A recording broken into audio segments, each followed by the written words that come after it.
The Kendrick and Drake beef continues. We're talking to Dua Lipa, new music from the best in pop. We take you inside WILLOW's album release party, and Rapsody shows us how it went down. It's Friday, May 3rd, but before you head to the streets, let's get into this entertainment news, starting with your Friday music guide. Dua Lipa is injecting us with some radical optimism, and it's gonna make you move.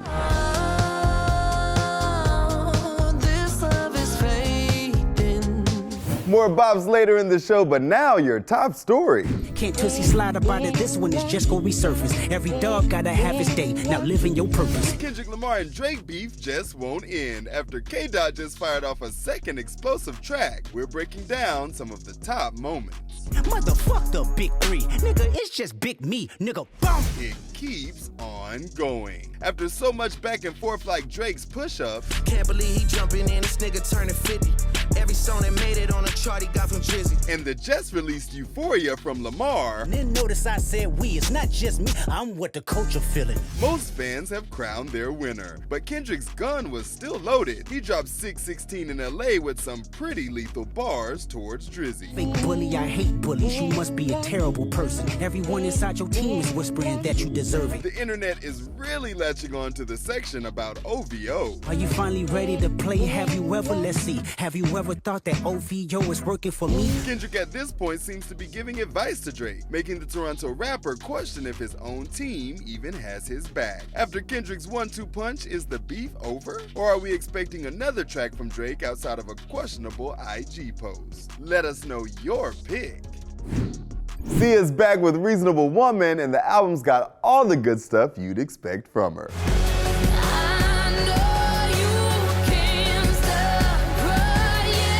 And she's even recruited the Queen, Shaka Khan.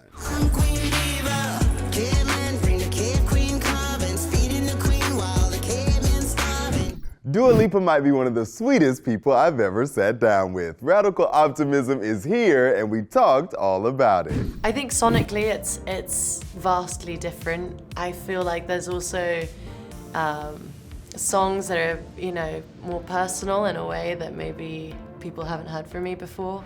Through the struggle, you kind of make it something optimistic. But then the juxtaposition, the feeling of optimism, that's always something that's run through my music. It's something that I really firmly believe in. I believe that I manifest a lot of the words that I write or that I sing, because they almost become like a mantra. I sing them every night.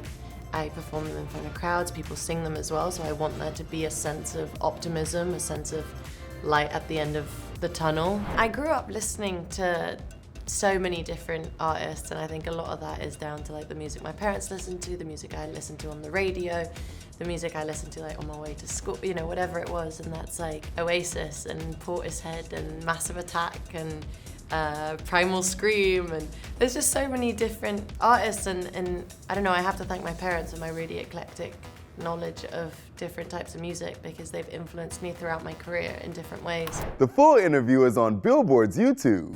Willow is all grown up, and her album Emphathogen proves just that.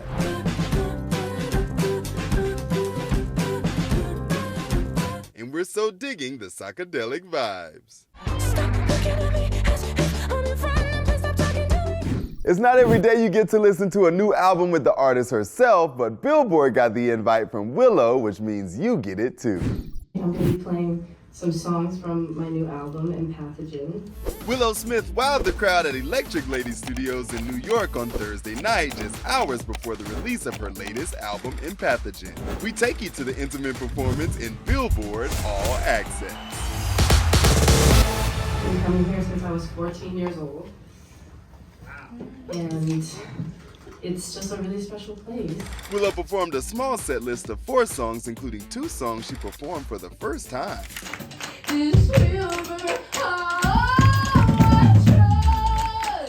The young artist mingled and listened to the entire album with her guests.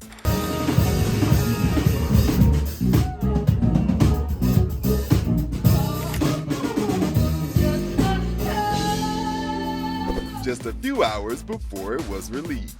Let's have fun. Let's listen to the album. Emphathogen comes out tonight. Hell yeah! Guests also had the chance to check out the iconic space, which included signed vinyls of some artists who have recorded at the studio. WILLOW's Empathogen is out now.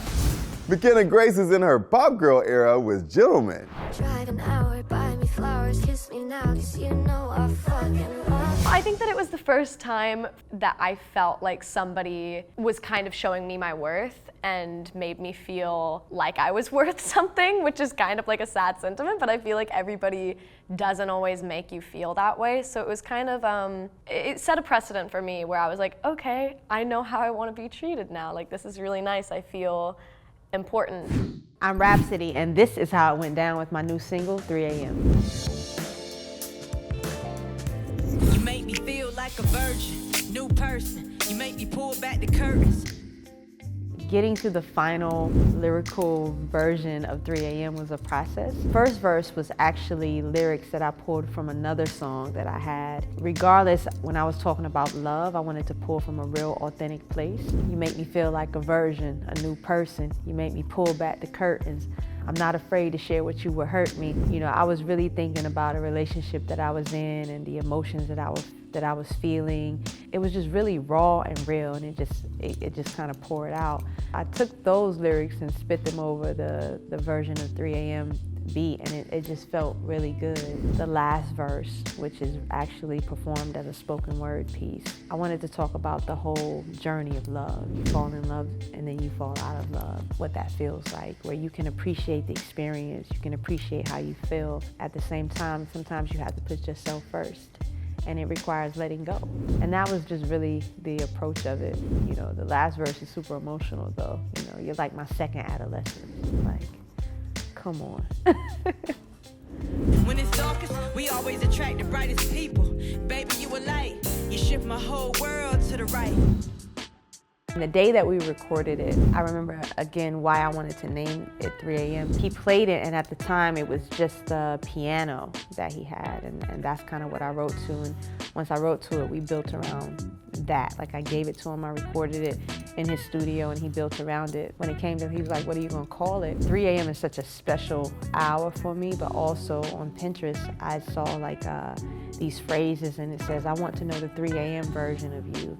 Vulnerable, honest, and real. And that's what this song felt like to me. Vulnerable, honest, and real. So I was like, you know, let's call it 3 a.m. I feel safe with you, the most vulnerable that I could be, right around this time of the morning at 3. The unofficial music video for 3 a.m. It was super fun. Scheduling wise, I know I wanted to have a visual for it, but we wanted to do something really special that I felt like I needed anyway, more time. Erykah Badu was doing her 53rd birthday bash. So, you know, I always knew that I was gonna go because I love celebrating her and celebrating her life. The night before the show, we had a rehearsal, and she and I went to her rehearsal studio with her band. You know, we ran through the song a few times because this will be our first time ever performing it, which I needed, you know. Day of the show, the energy was just, it's always beautiful at her show. Like, we're celebrating her life, family's there, friends there, Dallas, Texas is there. And after she was finished with her set, she called everybody back on stage. She introduced the record, and we performed it live for the first time. So when you see it, you're seeing the very first version of performance she and I have ever done together, and done of this song, 3 a.m. So it was a special night for me. That's today's news. Come back next week for interviews with Ava Max, ATEEZ, and more. But before you go, we've got one more song in our Friday Music Guide. I didn't have an Imagine Dragons J Balvin crossover on my 2024 bingo card, but the Eyes Closed remix is the best of both worlds. Lock me up in the maze. Turn out the lights. It's the collab that keeps on giving. Y haciendo trampa el enemigo ganó. Lo metió pa' si nunca me pagó. Lock me up in the maze.